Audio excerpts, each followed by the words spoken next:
ప్రభునందు మాకు అత్యంత ప్రియులైన దేవుని బిడ్డలందరికీ నా హృదయపూర్వకమైన శుభాలు తెలియజేస్తున్నాను. అదేవిధంగా విజయవాడలో ఉన్న దేవుని బిడ్డలందరికీ ఒక గొప్ప శుభవార్త. ఈ నెల అనగా మే 6, 7, 8 తేదీల్లో అద్భుతమైన సువార్త స్వస్థత మహాసభలు గొల్లపూడిలో జరగనున్నాయి. గొల్లపూడిలో ఉన్న వారికి ఇది ఒక అద్భుతమైన అవకాశమని నేను తెలియజేస్తూ ఉన్నాను. 3 రోజులు మీరు ఆ ప్రాంతానికి రండి. దైవికంగా మీరు దీవించబడతారు. ఎందుకంటే ఆ ప్రాంతంలో అద్భుతమైన స్తుతి ఆరాధన ఉండబోతుంది.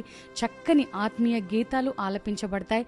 అదేవిధంగా వాక్యానుసారంగా అద్భుతమైన రీతిలో మీ క్లిప్పింగ్స్ చూపిస్తూ ఆధారాలతో, ఎవిడెన్స్తో, ప్రూఫ్స్తో దేవుని వాక్యం అందించబడుతుంది. కాబట్టి ఈ విషయాన్ని మీకు తెలిసిన వారు మరి తప్పకుండా మీరు రండి. అదేవిధంగా ఎవరైనా అస్వస్థతతో ఉన్నవారు, బలహీనంగా ఉన్నవారు, రోగాలతో బాధపడుతున్నవారు, సమస్యలతో ఉన్నవారిని కూడా ఆ ప్రాంతానికి తీసుకురావడం ద్వారా దేవుని నామం పేరట ప్రార్థన చేస్తాము.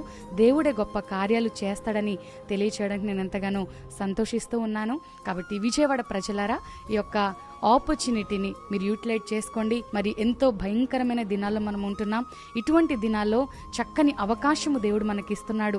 మీటింగ్స్ ద్వారా దీవించబడడానికి, ఆనందించడానికి దేవుడు మనకిస్తున్న ఈ అవకాశమును సద్వినియోగం చేసుకుంటారని ఈ విషయాన్ని మీకు తెలియజేస్తున్నాను.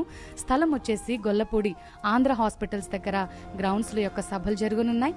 కాబట్టి మీ స్నేహితులను, మీ ఫ్రెండ్స్ని, బంధువులను కూడా మీరు తీసుకొని వచ్చి దీవించబడాలని మనసారా కోరుతున్నాను. దేవుడు మనందరినీ తన రెక్కల నీడలో దాచి తన అద్భుతమైన కార్యాలు మన పక్షాన చేయునుగాక.